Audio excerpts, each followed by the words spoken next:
do that. Hello, morning, Erica. Good morning, Augustine. Yeah, I'm here on our veranda chat series. We were talking earlier. You and I just met on LinkedIn and we've started talking.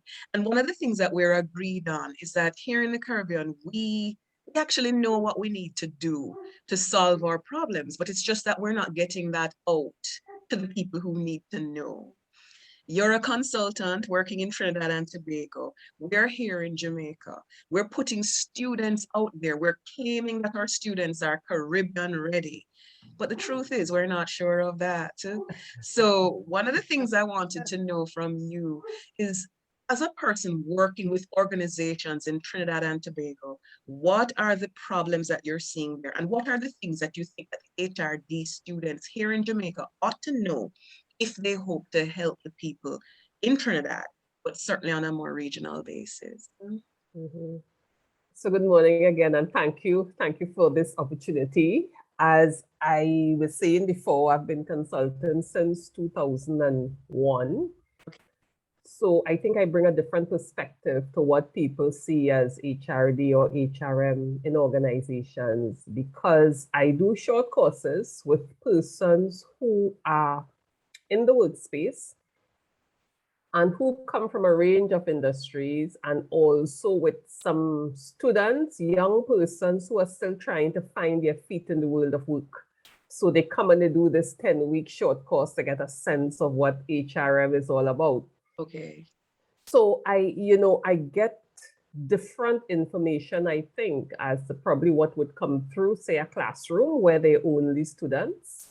So I get to see the range of challenges that we face with regard to human resources management. Some of the beauty, because I know there's beauty in there as well, but some of the challenges. And I remember one thing that stood out for me in terms of human resources management, and this is from my recent cohort, a class of 25 or 26. And after the first session, I would ask, what was the one thing that stood out for you from the class? This is where we do an introduction. And the thing that stood out, I think it was for 17 or 18 of the person, was the fact that employees in Trinidad and Tobago, and I'm speaking to here, specifically, had the right to join a trade union. They didn't know this? They didn't know this. And there were some people in the class who were in the HR departments in their organizations who did not know this. Wow. So Wow. that's, yes. Yeah, that is quite shocking. That is quite shocking. And I found it quite shocking because that was the thing that was remarked on. And it was one of those pointer things for me when it is I'm saying that a lot of us who are in, we're in this space. And there are some assumptions we make that people would know, it's your right to join or not join a trade union. And for a lot of persons, they didn't know that. The HR people who were professing to be in the field, who were looking to move up, also did not know that. Can you just hold 1 second, please? Yes. Yes, so you were, the thing is, as I said, it's surprising to me because I think everybody in Jamaica knows this, though the trade unions they don't seem to be as militant as they were before, but at least people knew that they had rights, So do you think that it is because of union busting, or why do you think that people in Trinidad didn't know this?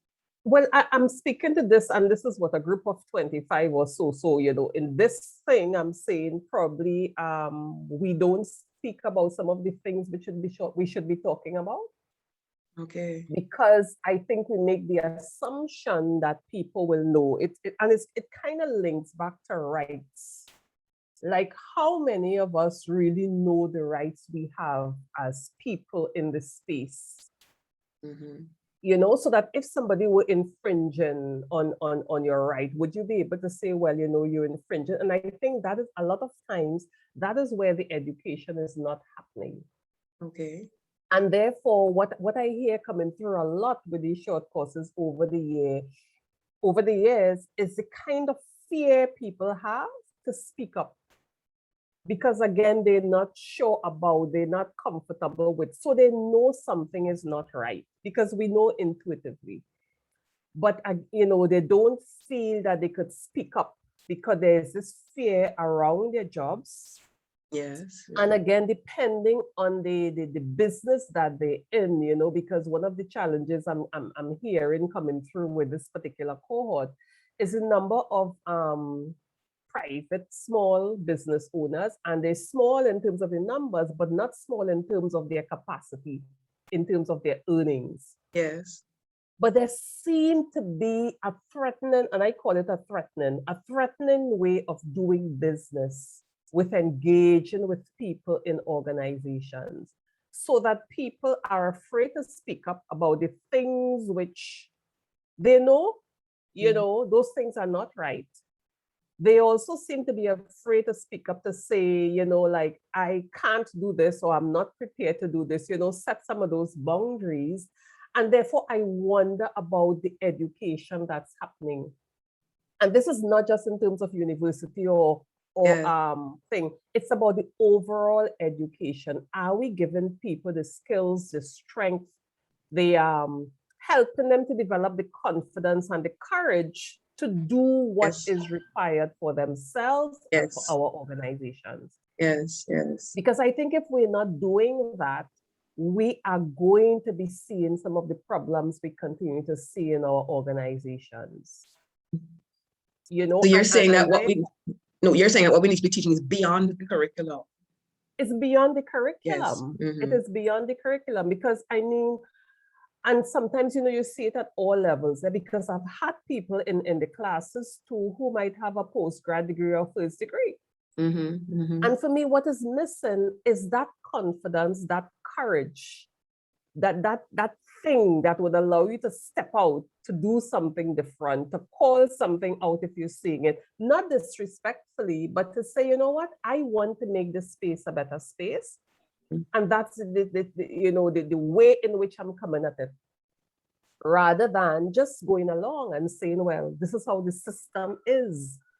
Yes. That to me doesn't help any of us. This is what the system is. That tells me then that there's a sense that we don't feel that we have agency. Yes, yes. Yeah, that we don't feel that we could make a difference in the space that we're in. Probably sometimes just asking a question because the person who we think should know sometimes really don't know. Yes, and especially, can you imagine going to your HR person and they didn't know you had a right to join a union? Yes, so imagine what happens if I go then, the kind of reaction I'm going to get. How dare you? Because, you know, again, we have this idea around what trade unions are and what they represent. And yes, they have their quirks and their whatever else. But I firmly believe there's value in having trade unions. There's value in the collective. And therefore, if we understood again the history that gave rise and why it's important to have this aspect in our workspaces, I think we will see it differently. Because trade unions are not our enemies. No. You know, we have that idea about division, you know, them and us. And for me, if we seek to transform our workspaces, there is no them and us. It's all of us together in this space. Because we understand then how we impact each other. And therefore, it's not just a case of you making all the money you can off me and not giving me back something that is fair. Yes. You know, because a simple question, you know, you would ask, or I would ask around things like minimum wages. And I don't own a business, so I can't tell people how to. But, you know, you ask a question. Could I live on, let's say, if it's $15 an hour or $20 an hour, can I live comfortably on that? And if I can't, then how come I expect people to be able to do it? Yes. And also then to have an issue if they say it is not enough, because all of us know it's not, you know, a fair system. You know, and then you counteract that then with your wanting to pay this kind of wage. And then on the other hand, you have industries which will be touting about the millions and the billions they've made in profits. So I always ask, for what end? To what end are we doing this? So that somebody can have a flashy car and Two our big houses. house and two Yes. houses, which I don't begrudge anybody for, but I'm Mhm. saying if we are seeing each other and Mhm. really seeing each other and understanding the connections that we have, Yeah. why then wouldn't I want the best for you? Yes, that's true. That's true. I was struck by something you just said a few minutes ago. It was about the collective. You and I were talking, and the truth is that the collective is something that is natural for us. We in our history, our Clement Branch would say our psycho-sociocultural affinity Yes, would be yes, toward the collective. yes. And yet it's sort of divide and conquer thing, and we're being told to work as individuals. Mm-hmm. So, and then of course now we have international development agencies coming in and telling us go the way of the collective. So it's them telling us to go back to our roots. Of course, they're not telling us in that way. They're telling us as if they're prescribing something that will help us. What do you think about that?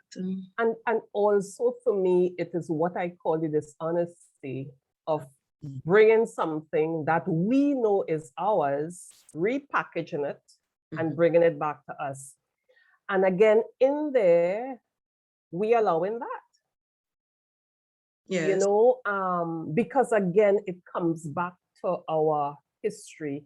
We don't know our history before this transatlantic kidnapping and trade. Yes. We Yes. figured that the history started with that, but it did not. There is something that happened before that in terms of our own indigeneity, what we came from, the collective, how we saw each other, our connection to the earth, because we understand that we are of the earth. And Mhm. therefore, there's a way in which you treat with the earth, you treat with each other, we treat with our children, we treat with our elders. Mhm. So we have forgotten that.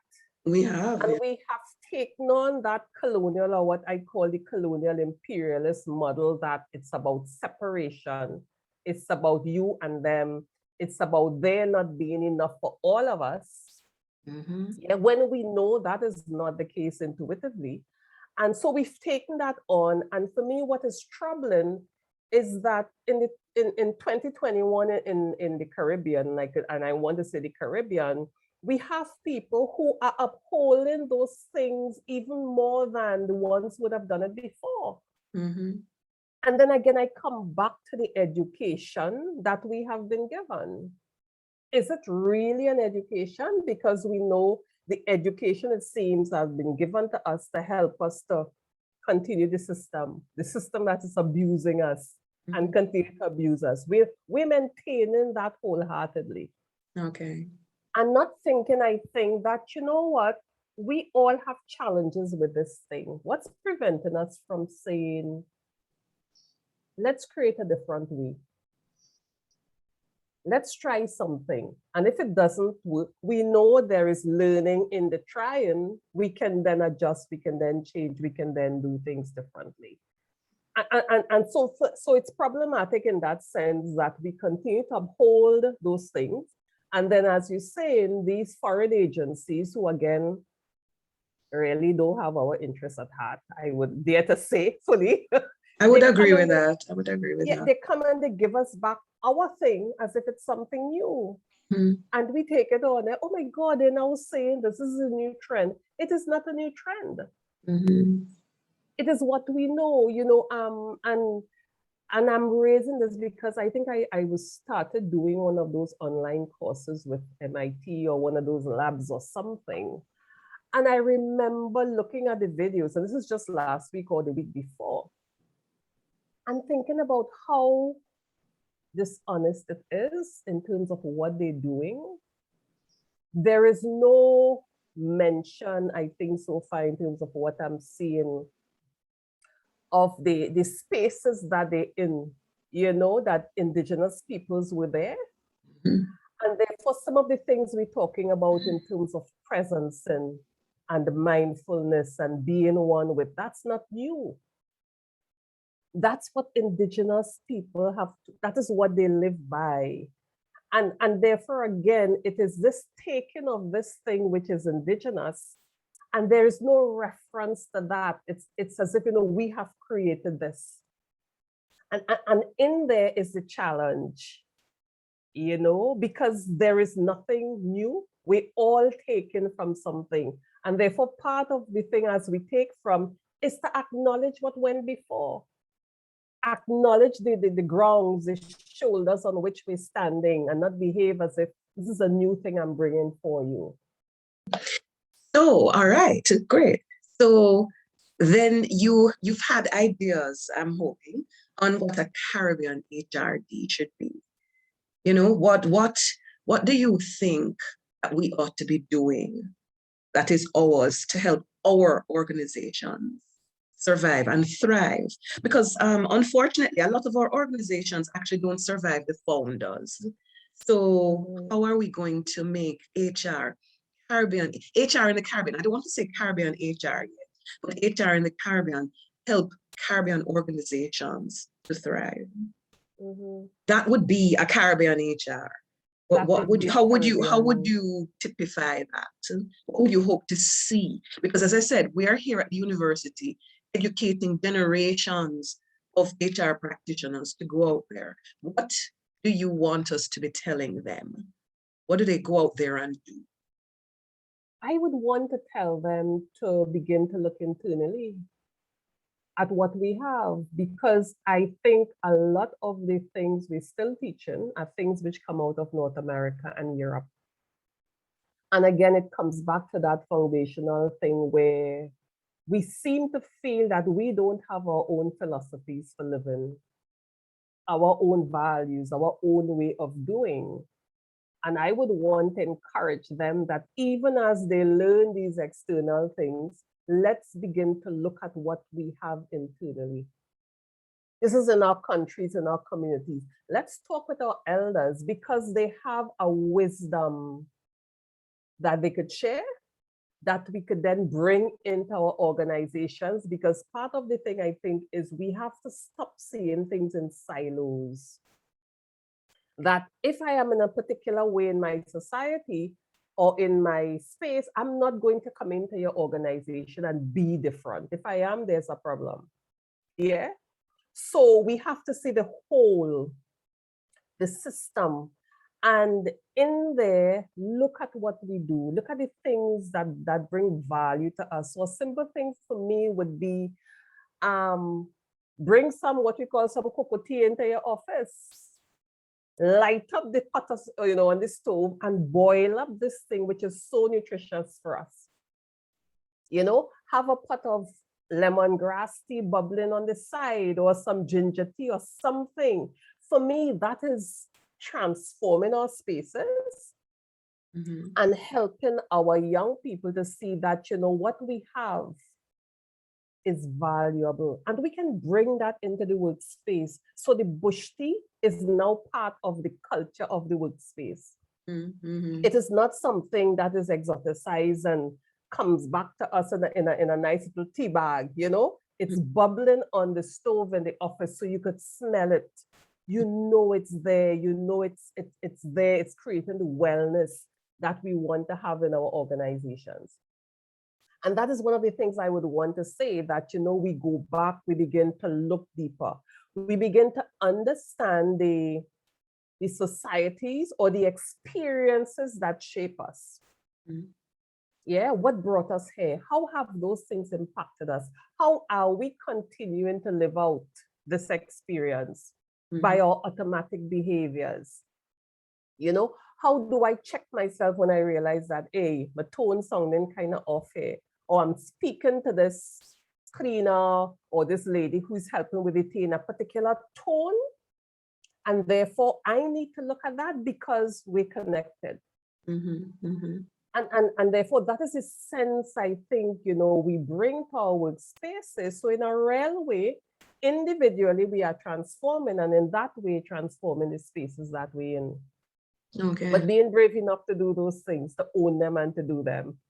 Okay, so you're saying normalize our cultures in this space. That is one thing.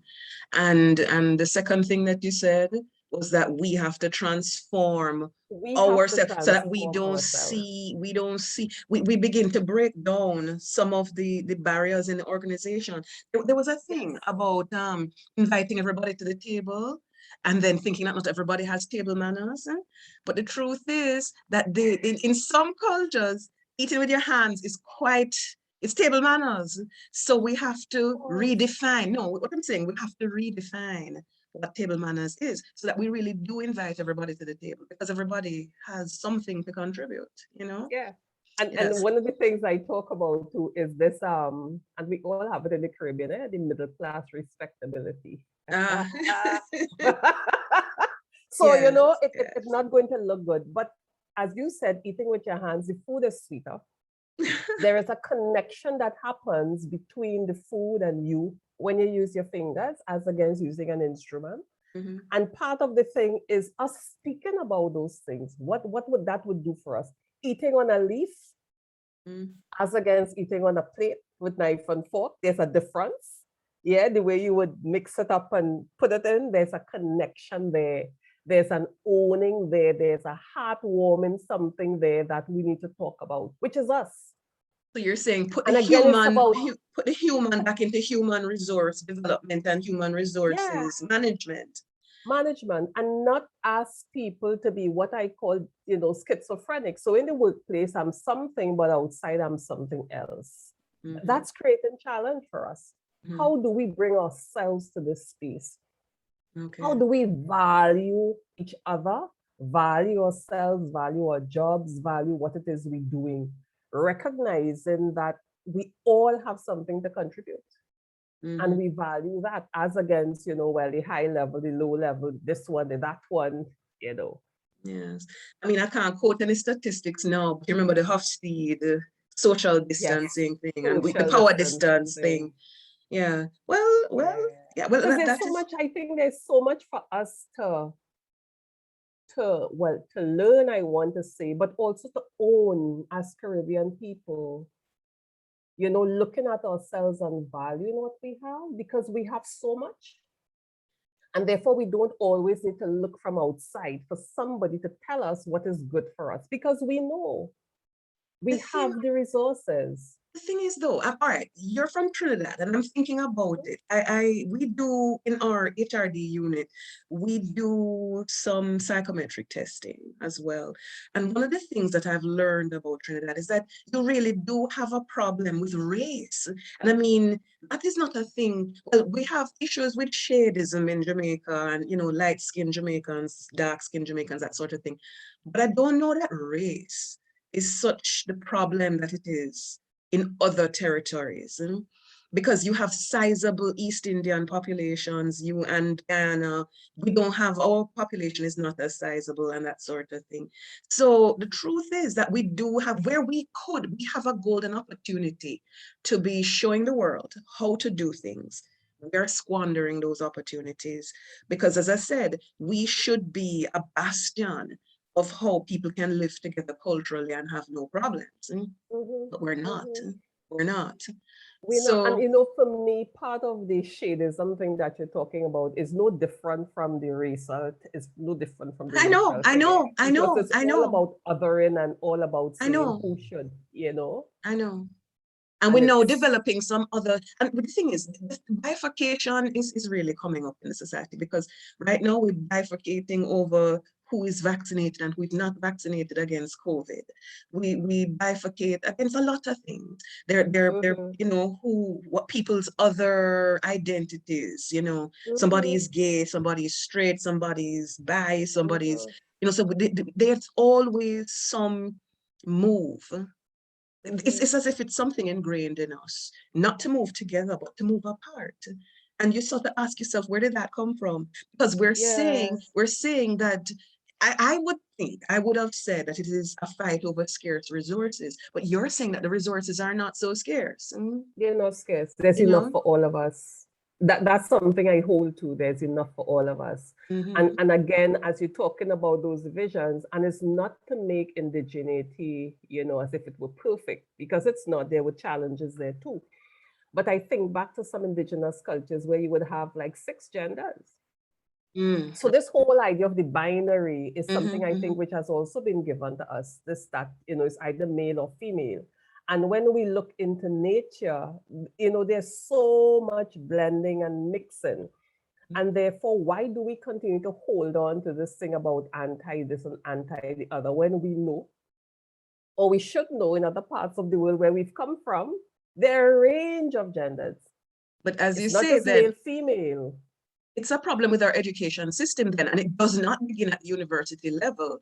It's what we've come up with primary, secondary, and it's received at the tertiary level because that is the way people have been for 18 years or more before they entered the university, you know? And So, for me, there is no courage to interrupt that narrative around what we teach in our children, because we know it's not accurate, and we know that it's a particular kind of system and mentality which is educating us in a particular way to keep the system, because the system is not about mashing up itself.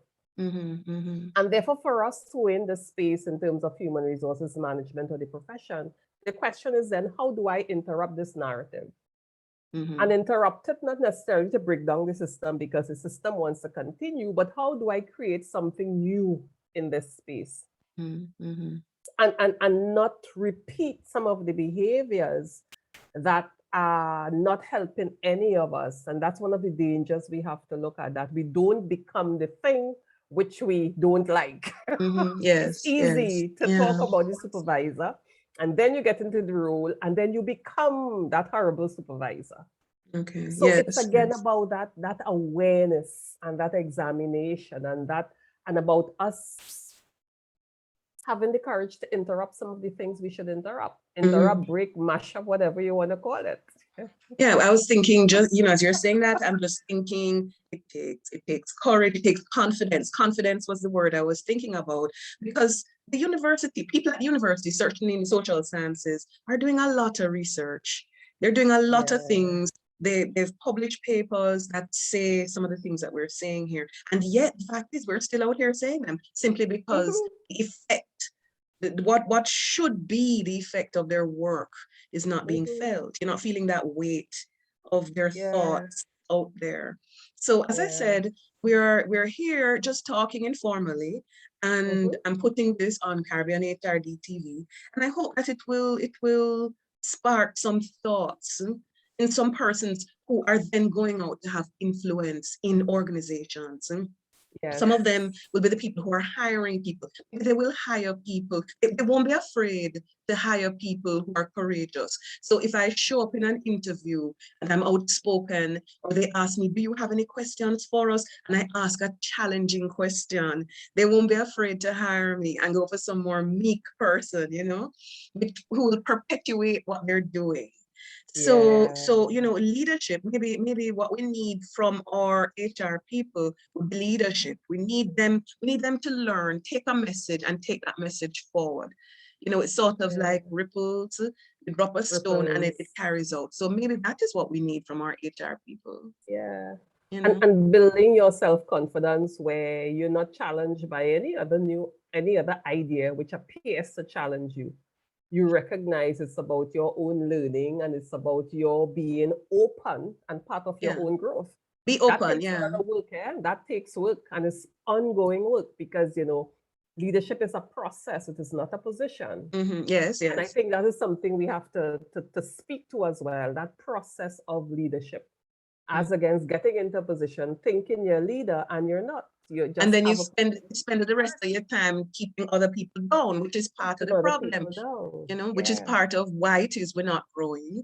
And it is part of, it's and again, it comes back to it, this perceived lack of resources, because the only reason I'm defending my territory is because I don't want to lose what I've amassed. You know what I mean? I've gone to school and I've got this job, and I'm going to defend it come hell or high water. That is what is the problem, I think. And it is the lack of confidence too. If I leave here today, I will find something better tomorrow. Or I can create worse. I can create something better tomorrow. That is what we need to be teaching the students. And thinking too that, you know what, I am creating space for others, because that's part of what we do in community. I hold space, I open doors, and I allow others to come through, because it's about the collective. It is not just about me. And that has to be part of what we're giving these young people who are coming out, that there's a responsibility that goes with that education that you're getting. It's not just about you getting the car and the whatever. That's great. Yes, yes. But what about those who are coming? Because somebody opened the door for you. Somebody opened the door for me so I could have got a university education. You know, and get more and get the kind of job. There was somebody there. And I'm standing on that person's shoulders, so that you're coming up now. How do you see your role then in this space? There's a responsibility then for you to do it for others who are coming after. That's the community building we're talking about too, that we need to have in our workspaces. Yeah, that is true. And we actually have a course called Small Business Development and Growth, where we are teaching students to create their own work, create work for themselves and create work for other people, and not be sitting around waiting to be employed by a traditional HR department or an HR consultancy out there. So that is one thing. But as you say, it still takes courage. It still takes courage to be able to do something like that. And I think too that we're perhaps a bit too stringent, and that's not really the word I'm looking for, but we're punitive in punishing failure. And I think that is also something we need to clean up. And again, it comes from our history, you know, but we're punitive in punishing people who try and fail. Sorry, we're punitive in chopping people down. Yep. And part of the thing I teach is seeing what we call failure as learning. Yeah, So well, we don't see failure as learning. We see failure as a waste of time and resources. As a waste of time and resources. So part of the thing in my own teaching is to switch that, to say, you know, what can you now learn from this?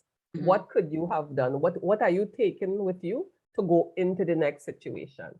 Okay. Because we all would have failed, quote unquote, at some point in time, but we didn't sit down on it. We knew there was a learning in there was a lesson in there. There could have been an intuitive thing which was telling us, don't do that. But because we are so cut off from ourselves, we don't even hear that little voice that would say, you know what, leave that for now. And therefore, that could be the lesson in there. So we get people again into that assessing, that sitting quiet, that listening to themselves so that they make better decisions. And understand it's about a journey of learning. You're constantly learning. Okay. Okay. So I suppose my last question is then, so HR is thriving, well, maybe not thriving, but there's scope for growth for HR in Trinidad and Tobago. I think so. From where I sit, certainly. And certainly in terms of putting a positive face on things, and not a false positive, but really seeing people and not just having policies that we take out conveniently and throw at people. You know, I maintain that policies are there as guidelines. You know, it's not a rule book that you take out and you fling it down and say, this is how, because it's people we're dealing with. And therefore bringing that compassion, that deep listening into our organizations, I think there's room for that. And not having the performative thing. So, you know, we have a day where and then we go back to business as usual. It cannot be that. We cannot continue working like that, you know. We cannot continue asking people to separate themselves in the pieces that we think we want to have in the workspaces. So it's about, you know, there's room to create that, I think, that kind of environment where we all about seeing each other, feeling each other, understanding each other, and growing our organizations, genuinely growing our organizations. Because it's not just about the balance sheet and filing how much millions you made at the end of a year. The other question would be, what are people saying in your organizations about you? How Mhm. are they feeling? Are they motivated? Are they happy? Do they feel a sense of joy when they come into the workspace? Are you hearing them?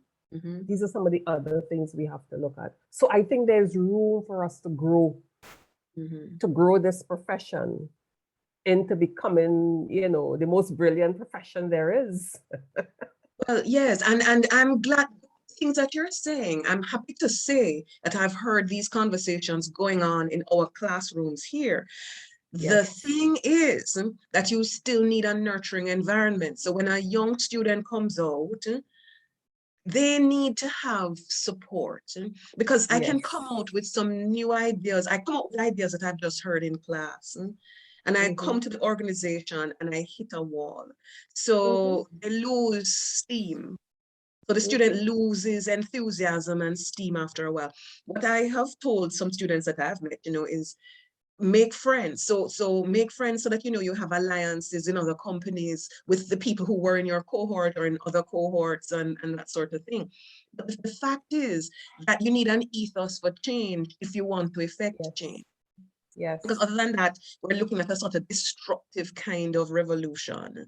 A student will go yeah. in there, behave like a maverick and break down the place. No, we're not Break looking. down the place.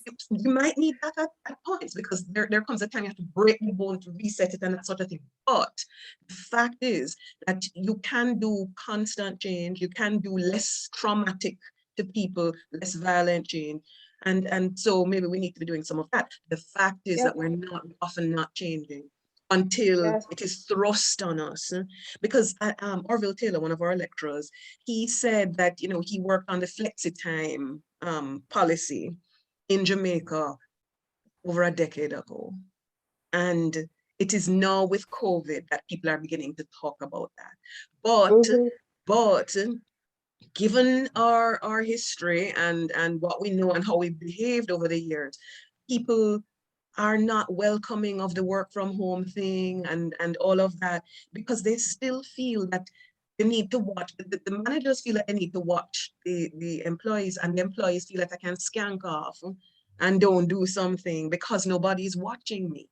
So again, Plantation. yes, it is plantation. So we need to change. As I said, all of us need to change. Both those who are Yes. being managed and those doing the managing. For we doing the need to we need to managing. have more Yes. more trust and more of worthiness then. Mm-hmm. Mm-hmm. Because you need to be worthy of trust. You need to be Yeah. worthy of maintaining the trust. Somebody Yeah. extends something to you, it's a risk to them, but then you need to show that you deserve that confidence. You deserve that Yeah. vote of confidence. So And as you're saying that, and I'm thinking too, part of the thing is us seeing organizations differently, understanding that this thing is affording me a particular kind of lifestyle, and therefore I have to give, not to the extent where I'm dehumanized or anything like that, but understand the interconnectedness of what it is we're doing, you yes, know, and also get into a place where, as you're saying, we trust people and we begin to look at results, because it's not necessarily about presence, I because people know could be there and not there. exactly. No, It's but a lot of about, them are not. yeah, we know that they're Mm. fully in the office, but they're not there. Their minds elsewhere. They're doing, one of the things I laugh about is they're doing their other jobs on your time, but they're in your Yes, eyes. yes, yes, yes, you know. yes. So let's begin to look at more results. Mm-hmm. What do we want people to do? And also the other thing is, do we have jobs which are real jobs, or are we carving one job up into 10 pieces to say we have a lot, when it's not really Right. something which is inspiring for persons to come to Mm-hmm. work to do? Mm-hmm. Yes, yes. Because me coming to an office to just answer the phone and say hello, good morning, how can I transfer your call, I'm always like, you really expect somebody to stay in that, come every day and be joyful just doing that? Would you want to do that as an No, individual? but though I have a pretty dead end job, but one of the things that I have done is to redefine what my role is. So my role is not to make sure that the classroom is cool and that the students have access to the link. My role, as I did, what we're doing here now is to try to help with disseminating the mission of the HRD unit, try to help to disseminate what their vision of organizations is.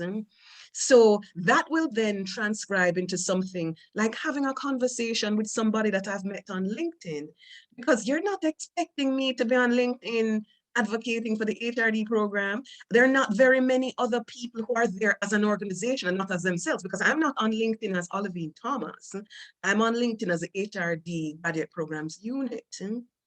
And so it is to redefine what your job is and execute it. So your job could be that you answer the phone, but what is the purpose of answering the phone? The purpose of answering the phone is to be the first delight that your client gets with treating with your organization. And I think if people began to see themselves more in alignment with the mission and the vision of the organization, and understand exactly what they're there to do, picking up the phone and answering it is just, it's a tool of, it's just a way, a tactic of what I'm doing. What I am doing is welcoming clients to do business with our organization. I'm providing information, because again, too, the number of times that you call an organization and they have to transfer you because they don't know the answer. Yep. You know, but my thing, I'm the first line of defense of the organization. And people have to see themselves that way. And I think that is what they need to do sometimes, redefine how they see themselves, and then they can take action. Because I have felt empowered to do things like start my own channel, calling it Caribbean HRD TV. Now that is a big thing for somebody who's essentially a secretary at University of the West Indies. You know, but if you think about it, you could get more of that if people saw themselves in a different light. You could get more of that. And we will, I think, if the work is done to help them, because a lot of persons or a young person mightn't see that. You hire them to answer the phone and that is they all they answer the do. phone, but they're not given the fullness of the job. So I answer the phone, I put it down, and the rest of the time I'm looking bored, playing on my phone, and then we wonder why. It is because that fullness, they have not been given that fullness, and they've also not been, I think, given the idea that, you know what, I could enhance this job. Because a lot of times, again, it's the control element in our organizations, where you do it as I say or nothing else. Exactly. And again, yes. that has to change, where we give people the space to grow and to become and to share in and to understand. We don't do that well, I think, in a lot of our organizations. So that is where you will have the phone answering, or they open the door, and because, you know, somehow we seem to feel we are creating jobs and we're not. Because I don't know that anybody wants to come to work to just do that. It's not doing anything for me as a person. I don't feel richer for it.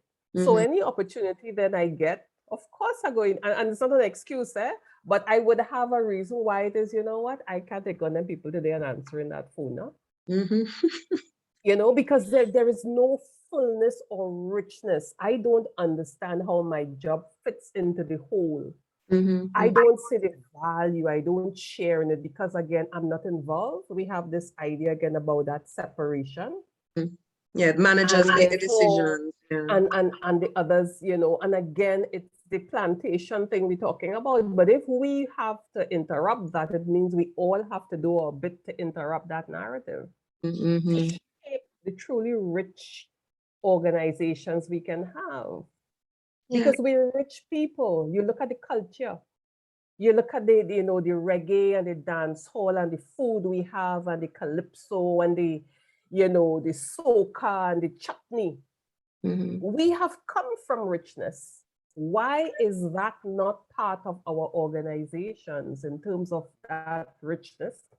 And, you know, that sterile thing we seem to think our organization should be, when for me, it's not us as Caribbean people. It's asking those questions again, and I don't have the answers, you know. It's asking the questions, seeing how we can, and saying, let's do something about our workspaces. We spend so much time there. Yeah, well, yes, because, and in fact, I so want, we should talk again another day. And I want to bring Clement Branch here because he has some thoughts on the organization as an exilic space. You know, Mm-hmm. so people have issues at home or wherever else they are, and they go to work to escape Mm-hmm. those things. Yeah. So it then comes, what do our organizations mean to us? He's doing work. What does work mean to us? What does work mean There are to all us? And sorts do of, we need to redefine the idea of work? yeah, Because there's a growing a whole, well, what people call informal sector, but I call it the formal sector. A growing niche where people are doing their own things. They might have been in the formal sector, they've lost their jobs, their contracts are not being renewed, a whole host of things, and they are creating work for themselves. yes. And that is not, might not be seen or valued. How do we really find this idea around work? And part of the other thing as you're talking, in this period, a lot of persons who would have escaped, use work to escape their homes. What was happening to them in this period? Mm-hmm. Yes. And again, as HR, where do we see ourselves in there with these persons who did not no longer had that escape mechanism? Mm-hmm.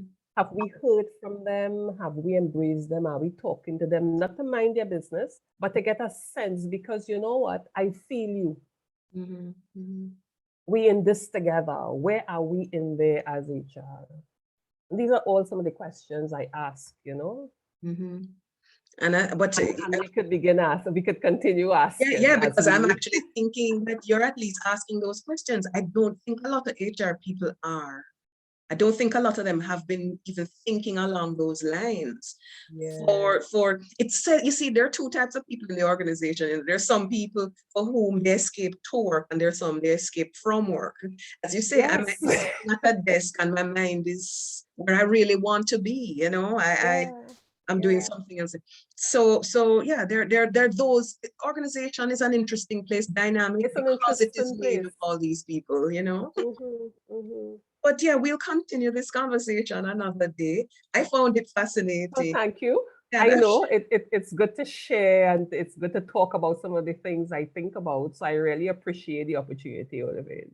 oh man, I And have I look enjoyed. forward. And congratulations for doing this. It's so important that we do things like this. So thank Yeah, you. yeah, I think so. Links, because I mean, now we have somebody we can call in Trinidad if we end up with a client there, or we need to understand a dynamic in our Yeah. OAAC, Organizational Analysis and Assessment Center. If Yes. we get a Trinidadian client and we need to understand, because again, that's the other thing too. This whole Yes. thing, the North American teaching and the European teaching that we've done is one size fits all. We cannot become Mm-hmm. the kind of people who feel that what is good in Jamaica is necessarily good for Trinidad. Oh, it's the same thing. It's Yeah, not. Yeah, yeah, yeah, yeah, yeah, we yeah. We can't have to look at that. evolve into thinking like that. And that is one of the things Yeah. that I wanted to broaden the scope of, because I'm calling myself Caribbean HRD TV, but I think all but two of my videos treat with Jamaica. And it's time That's okay. You call to it, start. it's coming. You It call it, is it's coming. coming. It It is is coming. coming. It's Yes. setting the vision for where I want to be. And Yes. you're helping me to get there. So Yes. So thank you thank you for the so. opportunity. Really appreciated. I appreciated you being here. And we'll talk again because I'm going to work to bring Myrtle Ware and Clement Branch on to talk with you one day, and I'll just sit back and enjoy the conversation. Yes. I'm looking forward to that excitement. Yes, I think it would be. I think it would be. Because as I said, a lot of the things that you've said today, I think they find some sort of alignment with what I've heard those two persons saying. I Great. think it really would be interesting to have Yes. the three of you bounce your ideas off each other. Bounce ideas of, and I think it's important too in the sharing to just, as you say, bounce ideas of question, listen, and learn. That's how we do it, because I don't know it all. I don't have it all. So it's good to hear others.